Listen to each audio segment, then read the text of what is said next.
In this video, I'm showing you something that I usually don't do, which is UV resin. And so a lot of people use it. I usually don't, but I wanted to try it out to see how it really worked compared to epoxy.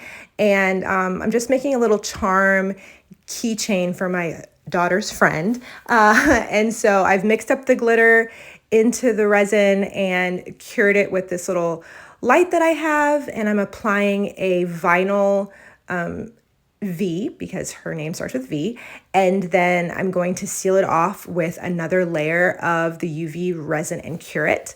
And it came out really nice. It was super clear, really fast, hard. I had no issues with it at all, but if you'd like to see a full tutorial, like more in-depth, slowed down tutorial on UV resin, let me know and I'd love to make one and show you more about it. Just let me know in the comments. Thanks for watching.